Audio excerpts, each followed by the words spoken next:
Hello everyone, welcome to PH पाथो। आप कैसे हैं? आप सभी उम्मीद है अच्छे होंगे। फिर से हाजिर हुए एक नए टॉपिक के साथ। आज हम बात करने वाले हैं हेमेटोलॉजी में मॉर्फोलॉजी ऑफ ब्लड सेल्स की। मैंने ब्लड सेल को एक एक करके, जैसे कि आरबीसी सेल को, डब्ल्यूबीसी को, फिर उसमें डिफरेंशियल किया, neutrophil, eosinophil, basophil, monocyte, lymphocyte, ये सारी चीज़ें प्लेटलेट्स में पढ़ा चुका हूँ। आप लोग प्लेलिस्ट जाकर चेक कीजिए, एक डिटेल वीडियो अगर आपको देखना है तो। आइए आगे बढ़ते हैं, हम मॉर्फोलॉजी ऑफ ब्लड सेल्स की बात करेंगे कि ब्लड सेल में जब आप माइक्रोस्कोप में देखेंगे तो आपको अलग अलग तरह के स्ट्रक्चर दिख सकते हैं। तो अगर आपको आरबीसी दिखे कोई अलग स्ट्रक्चर में तो आप ये नहीं सोचिए कि शायद हमसे स्टेन अच्छा नहीं हो पाया, केमिकल गलत है। वो उसके साइज़ है, मॉर्फोलॉजी है, उनका एक अलग तरह का स्ट्रक्चर है। आप इसे देखेंगे, समझेंगे तो ही फाइंड आउट कर पाएंगे। आप स्टैनिंग करके आप स्मेयर में देख पाएंगे कि हाँ शायद ये है, तो शायद ये सिकल सेल हो सकता है, शायद ये टारगेट सेल हो सकता है। तो ये आपको सेल के मॉर्फोलॉजी के हिसाब से आपको समझना पड़ेगा। क्या है? Stained smear is observed under oil immersion objective to study red blood cell morphology. हमें स्टेन्ड स्मेयर को लेना पड़ेगा और ऑयल इमर्सन के अंदर हम इसे देखेंगे तो हमें फिर ये स्पष्ट रूप से उसकी मॉर्फोलॉजी दिखाई देगी। चलिए आगे बढ़ते हैं। हम इसमें क्लिनिकल सिग्निफिकेंस देखेंगे कि कब कब ये दिख सकता है हमें। तो वेरियस एनीमियाज हो जाएंगे, थैलेसीमिया हो जाएगा, या फिर मलेरिया। ऐसे केसों में आपको अलग तरह के ब्लड सेल, आरबीसी सेल दिखेंगे। पहले नंबर में जो मैं दिखाने की कोशिश कर रहा हूँ वो एक तरह का नॉर्मल ब्लड सेल है, जो कि राउंड शेप का है। और इसमें एक आपको स्मॉल, छोटा जैसा गोल बीच में दिख सकता है, कभी कभी एक राउंड जैसी संरचना, और स्लाइटली वेरिएशन होगा साइज में। बहुत ज़्यादा, जैसे कि आइडियल साइज में बात करूँ तो 7.4 माइक्रोन मीटर इसका साइज होगा। अब जो नीचे अब यहाँ से शुरू होता है कि कैसे वो घटते हैं, बढ़ते हैं। तो सेकेंड है माइक्रोसाइट्स। माइक्रो का क्या मतलब होता है? माइक्रो का मतलब है छोटा, यानी आरबीसी सेल अपने आकार से छोटे हो जाएंगे, डिक्रीज इन साइज। ये माइक्रोसाइट्स है। जनरली आपको जब आप PVC, packed cell volume, MCV, MCHC, ये सारी केस पढ़ेंगे तो आपको उसमें काम आएगा। Macrocytic anaemia, megaloblastic anaemia, macrocytic anaemia, तो ये सारी चीज़ें एनीमिया में भी आती हैं, तो आपको उसमें ज़रूरत पड़ेगी। तो आप समझे, माइक्रो का मतलब छोटा, जिसमें सेल का साइज छोटा हो जाए। नेक्स्ट है मैक्रोसाइट, जस्ट उसके अपोजिट इंक्रीज इन साइज हो जाएगा तो वो क्या हो जाएगा? मैक्रोसाइट्स हो जाएगा। तो देखिए सेल का फिगर आप दिमाग में रखने की कोशिश कीजिए।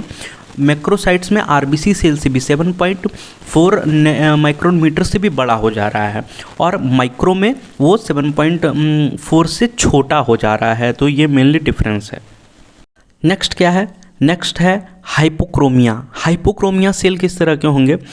इसमें ना एक लार्ज एरिया होगा सेंटर में पेलोर का, एक वाइट टाइप का एक लार्ज एरिया आपको दिखेगा, पेलोर जिसे हम लोग कहते हैं PALLOR, पेलोर। और इसमें हीमोग्लोबिन कम होगा, जिसके कारण इसका कलर भी थोड़ा आपको येलोविश टाइप का दिखेगा, ज़्यादा रेडिश नहीं दिख के येलोविश टाइप का दिखेगा। तो इसे हम लोग क्या कहते हैं? इसे हम लोग कहते हैं हाइपोक्रोमिया। नेक्स्ट जो है, नेक्स्ट क्या है? नेक्स्ट है स्फेरोसाइट। स्फेरोसाइट्स क्या है? स्फेरोसाइट में क्या होता है ना, ये बाइकॉनकेव नहीं होते हैं। हमने आरबीसी के जर्नल प्रॉपर्टीज़ में पढ़ा कि ये किस तरह के सेब होते हैं, तो इनका बाइकॉनकेव सेब होता है। लेकिन स्फेरोसाइट्स में क्या होगा? बाइकॉनकेव नहीं होगा, और सेंट्रल एरिया में पेलोर नहीं पाया जाएगा। ये फुल्ली आपको एकदम फुल्ली रेड टाइप के दिखेंगे, but smaller surface area for the cell size. या क्या होगा? स्मॉलर सरफेस इसका एरिया होगा सेल साइज के लिए। नेक्स्ट हम आगे बढ़ते हैं। नेक्स्ट है हमारा टारगेट सेल्स। टारगेट सेल्स कैसे होंगे? तो this cell have a centrally stained area. ये क्या होंगे ना, सेंट्रली आपको एक टारगेट जैसा, हम जैसे कहते हैं ना, आपने टारगेट बनाया होगा कभी कि एक गोल सा राउंड करके उसमें बीच में एक हम केंद्र बिंदु दे देते, तो क्या बोलते हैं? ये टारगेट है, इसे देखकर ध्यान को केंद्रित करो। तो आपको इसी तरह टारगेट सेल में एक बिंदु जैसी संरचना, एक केंद्र जैसी संरचना दिखेगी, तो उसे हम समझ लेंगे कि ये टारगेट सेल है। नेक्स्ट हमारा है स्टेमेटोसाइट्स। टेमेटोसाइट्स नहीं, STOMATOCYTS, स्टेमेटोसाइट्स। इसमें क्या होते हैं? इसमें जनरली आपको सेल के बीच में ओवल या फिर रेक्टेंगुलर जैसी संरचना दिखने लगेगी, तो इसे हम लोग क्या कहते हैं? स्टेमेटोसाइट्स। नेक्स्ट क्या है, नेक्स्ट है एंजियोसाइटोसिस। इसमें क्या होता है एंजियोसाइटोसिस में, इसमें ना वेरिएशन आ जाएगा आपको रेड ब्लड के सेल में, थोड़ा सा साइजेस में आपको डिफरेंस दिखने लगेगा, तो समझ जाइए। नेक्स्ट क्या है, नेक्स्ट है पोइकिलियोसाइटोसिस। पोइकिलियोसाइटोसिस जनरली सिस जिसमें लग रहा है ना, तो उसमें क्या है संख्या में बढ़ोतरी, सिस का मतलब बढ़ना हो जाता है, हमने पढ़ा होगा एरिथ्रोसाइटोसिस, तो इसमें सिस का मतलब उसमें क्या हो रहा है बढ़ोतरी, तो इसमें वेरियस तरह के शेप दिखेंगे आपको, कोई थोड़ा छोटा कोई थोड़ा बड़ा, तो एक निश्चित नहीं है कि किस तरह का सेल आपको दिखेगा। नेक्स्ट क्या है, नेक्स्ट है हमारा सिक्कल सेल। सिक्कल सेल क्या है, red cell in the shape of a sickle और स्ट्रेंथ, मतलब ना एक सिक्कल आपको सिक्कड़ के जैसी संरचना आपको दिखेगी, तो आप समझ जाइए कि ये सिक्कल सेल हमें ब्लड फिल्म में दिख रहा है। They are common to pointed at one end, और एक इंड इसका क्या होगा पॉइंटेड होगा, एक इंड थोड़ा राउंड होगा। आपने अगर कचिया देखा होगा कभी तो उस तरह का सिक्कल सेल होता है, आप देखेंगे तो याद रखिए सिक्कल सेल उस टाइप के होते हैं, सिक्कड़ के जैसे, सिक्कल के जैसे या फिर हसुआ के जैसे घुमावदार। नेक्स्ट क्या है, नेक्स्ट है ओवेलोसाइट्स। ओवेलोसाइट्स क्या है, ये ओवल शेप के होंगे, जनरली हमें बाइकॉन्केव शेप दिखता है लेकिन इसमें ओवल शेप हो जाएंगे, तो इसे ओवेलोसाइट्स कहते हैं। देखिए एकदम नाम के साथ है, आपको याद रखने में आसानी होगी।